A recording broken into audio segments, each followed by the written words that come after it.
Okay, what's up guys? Welcome back to the next segment where we're going to cover load cases. So this kind of is a useful tactic, a useful tool for when you're looking at different measurements at certain specific points or different load combinations on a specific beam. So right now we're going to deal with the same beam and we're going to look at some different load combinations applying a lesser force on our midpoint here at node number 2. So this is, we'll call it load case number 1. By default it's already selected up top. You press this little arrow key. If you hover over right to the left of this tab bar, it says edit load status or new load case. So you press the tab down and this is our only load case right now, right?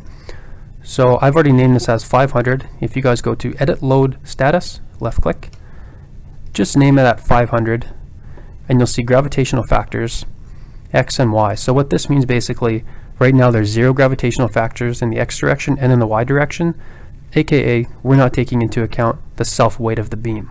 If we wanted to take into account the self-weight of the beam, the Y factor, we would just throw a 1 in there. But for now, just leave it as 0 because it's not really that important for this model.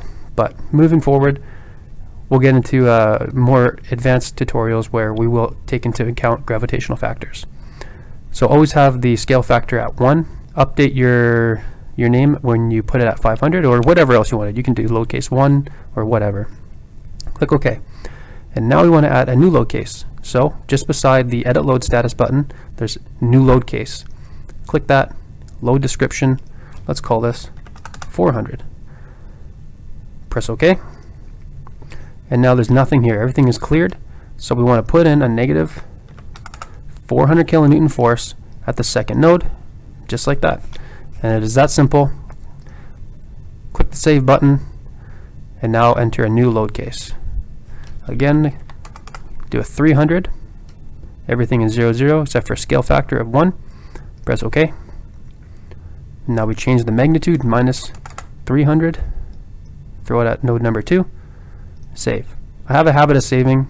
It's a good habit to have. I mean, I don't know if you have to actually save it every time you put in a new load case, but it's not a bad idea. Now again, new load case, 200, okay. Change this to, oops, minus 200. Throw it at node number 2, and save. One more time, 100, minus 100, node 2, and save. Alright, so that's it for this segment. In the next one, we're going to look at how to interpret the results and different options we have with the different load cases when we're analyzing our project.